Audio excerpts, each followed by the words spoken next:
ठीक है। सभी को नमस्कार। जैसा कि आप देख पा रहे हो, यहाँ पे मैंने लिखा है कि राज से सीधी भर्ती टीचिंग एसोसिएट संविदा आधारित। 2 दिन हो गए वैकेंसी आए हुए और बड़ा ही अलग अलग प्रकार के सवाल क्रिएट किए जा रहे हैं। स्टूडेंट हैं, जानकार, वो फ़ोन करते हैं, सर क्या है, कैसे है। हालांकि बहुत सारी वीडियो इसके ऊपर बना रखी होंगी, पता नहीं कैसे कैसे बातें करते हैं, मुझे नहीं पता उनका। और इनके ऊपर हम ये देखेंगे कि भी कौन से कॉलेज हैं, किस प्रकार से इसमें भर्ती है, क्या ये परमानेंट है या कॉन्ट्रैक्ट बेस ही है, क्या है इसमें। तो सबसे बड़ी हमें प्रश्न ये रहता है कि हमें ये नहीं समझ में आ रहा कि राजशेष कॉलेज कौन से हैं, परमानेंट कॉलेज कौन से हैं। थोड़ी सी मैं इसके ऊपर 1 मिनट बात करना चाहूँगा कि 2019-20 के बाद में राजस्थान के अंदर जो भी कॉलेज खुले हैं, उन हैं वो गवर्नमेंट के कॉलेज, सरकार के कॉलेज हैं। हर ब्लॉक के ऊपर लगभग कॉलेज खुल रखे हैं। या कोई बड़ा अगर कोई शहर है तो वहाँ पर आपको 2-3 कॉलेज जो हैं वो राजशेष के मिल जाएंगे। परमानेंट कॉलेज 1 या 2 जैसे पहले से ही हैं वहाँ पे। तो वो क्या है कि एक कमेटी के उसमें ये कहा गया कि भी जो शैक्षणिक जो स्टाफ होगा वो एक कमेटी के तहत यानी लिया जाएगा। ये बात उस नियम के तहत यानी की गई है। और अभी उन कॉलेजों के अंदर विद्या संबल नाम से यानी अध्यापन का जो कार्य है वो करवाया जा रहा है।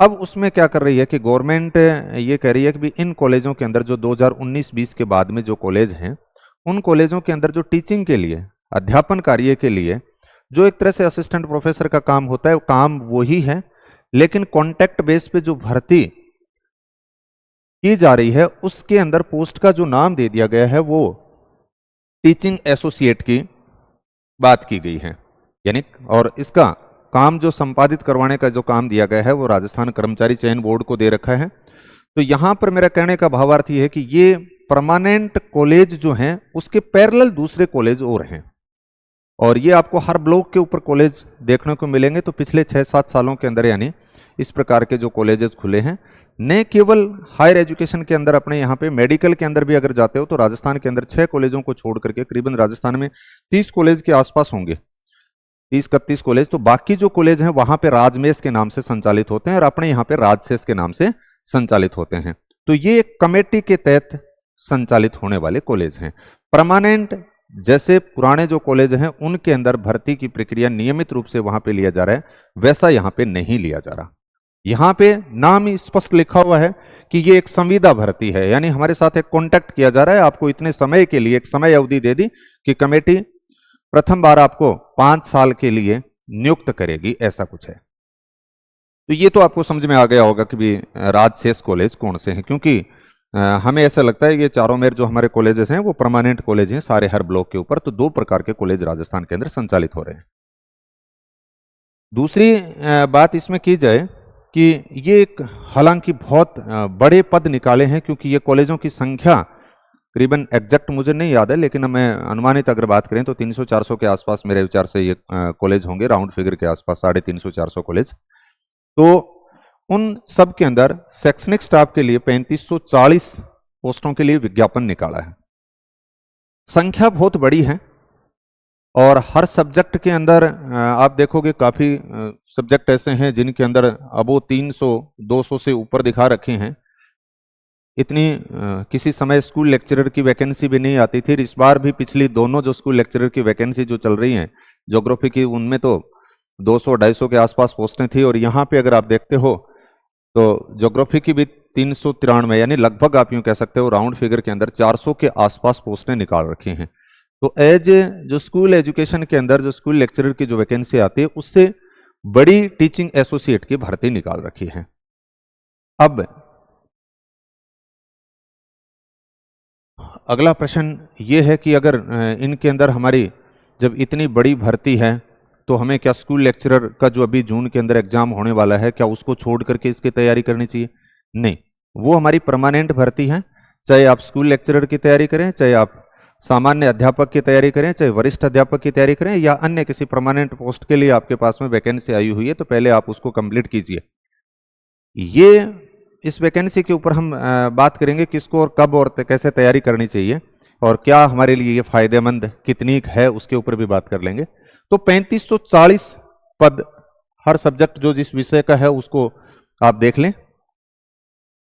अगली इसके अंदर ये बात लिखी गई है कि इसके अंदर जो नियुक्त किए जाएंगे वो 5 साल के लिए रहेंगे। पहली बार जो संविदा के बेस पे जो भर्ती की जा रही है, इस पहली बार के लिए वो अधिकतम 5 साल के लिए।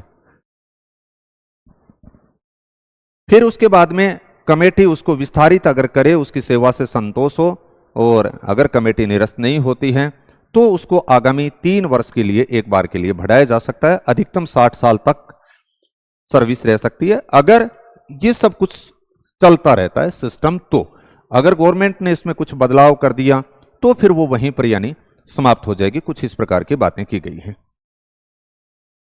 नेक्स्ट अगर बात की जाए मानदेय की बात, मानदेय इसके अंदर एक फिक्स कर रखा है 28,850। अब इसमें यह भी लिखा है कि मासिक नियत पारिश्रमिक राज्य सरकार के आदेशानुसार परिवर्तनीय होगा। यानी अभी जो निर्धारित किया है वो आप यूं कह सकते हो लगभग 28,500 29,000 के आसपास है, लेकिन उसमें गवर्नमेंट के आदेशानुसार चेंज हो सकता है। अब क्या होगा, कैसे चेंज होगा, वो न आपको पता है न मुझे पता है, चाहे कोई कुछ भी कहे। ये वक्त के ऊपर सरकार को ही पता है कि इसके अंदर क्या चेंज करना है या नहीं करना है। आप अपने दिमाग के अंदर ये रखें कि ये जो भर्ती हो रही है उसमें हमें 28,850 रुपए ही मिलेंगे और परमानेंट नहीं है, कॉन्ट्रैक्ट बेस पे है, संविदा आधारित है।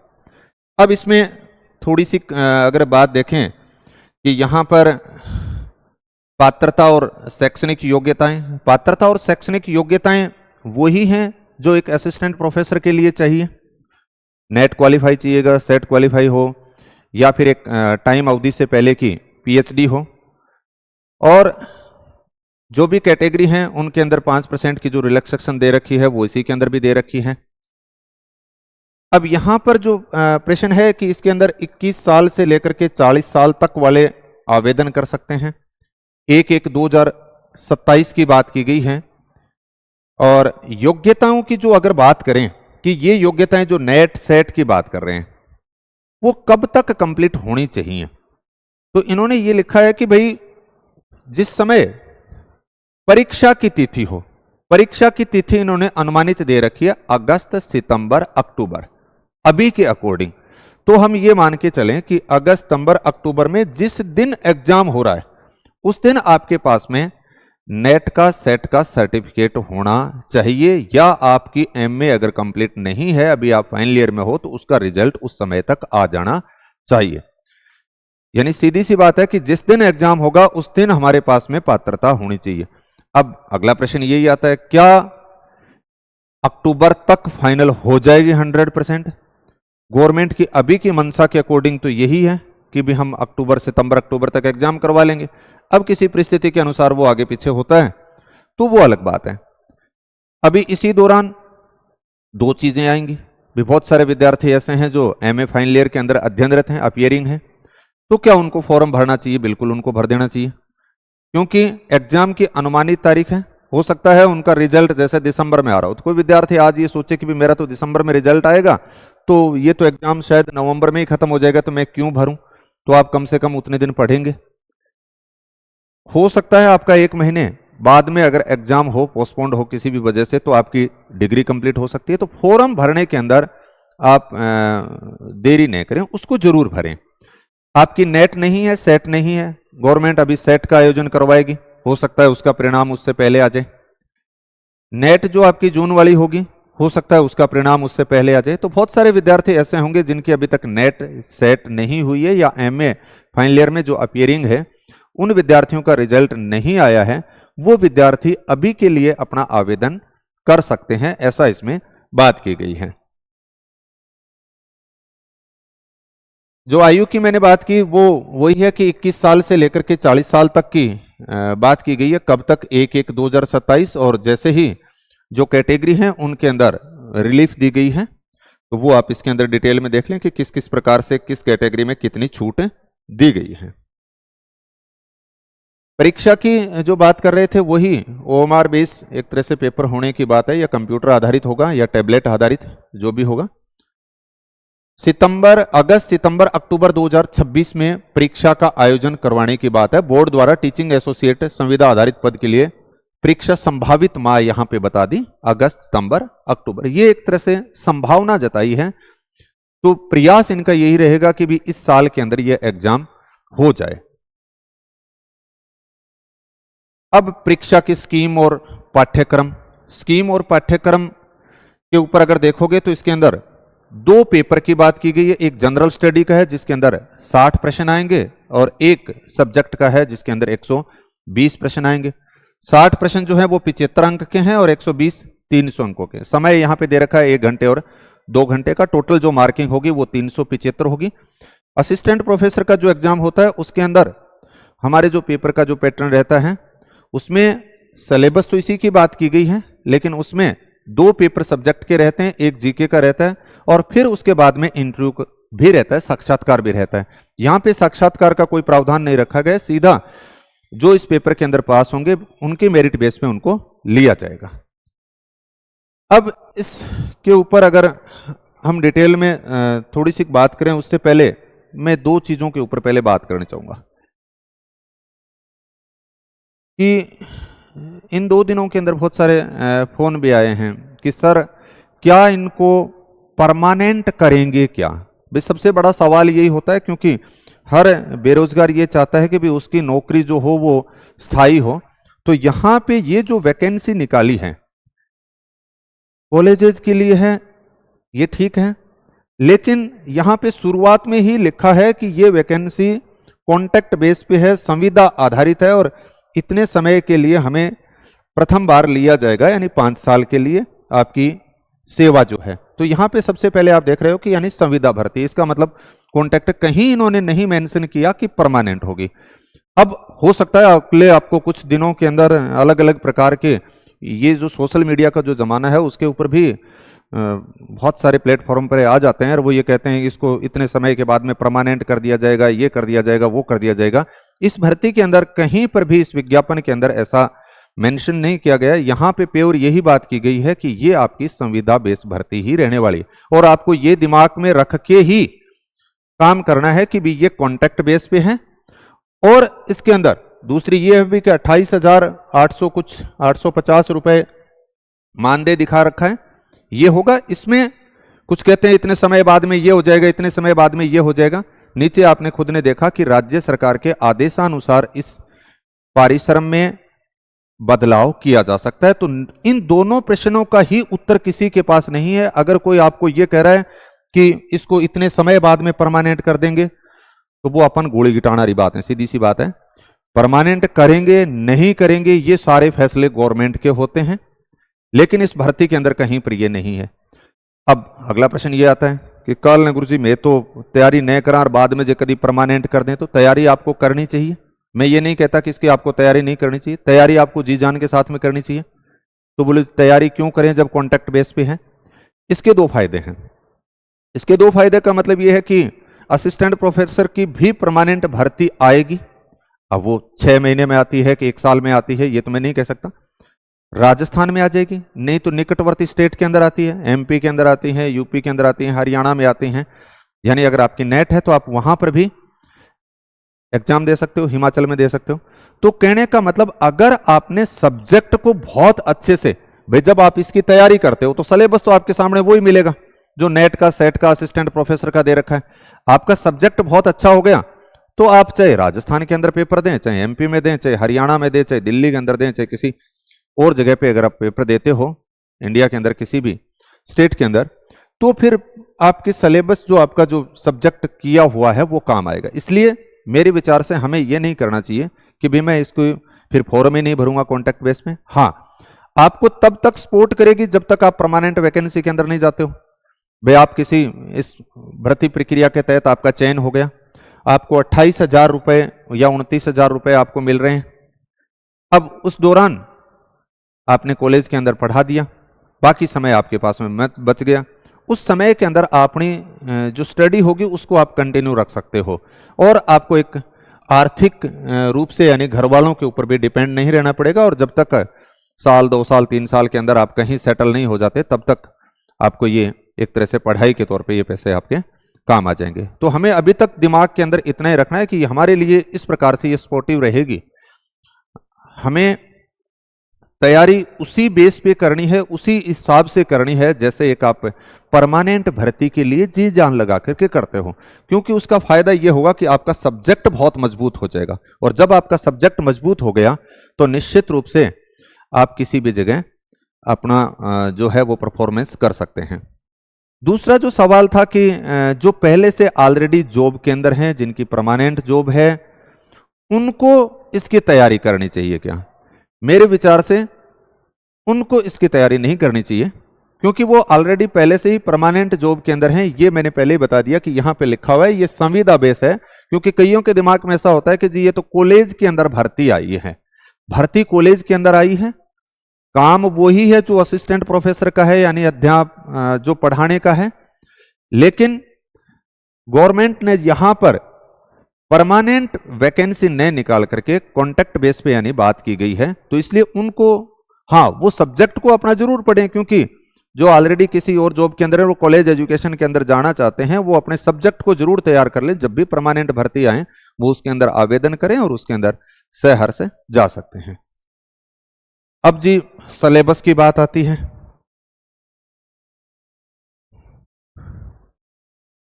चारों मेर मार्केट के अंदर बेरोजगार टाबर सागर बड़ी दिक्कत हुए, मतलब आप ऐसा कर लीजिए ये होगा वो होगा फलाने होगा, भ्रमित करना और थाने घणो ही सिस्टम पाओगे।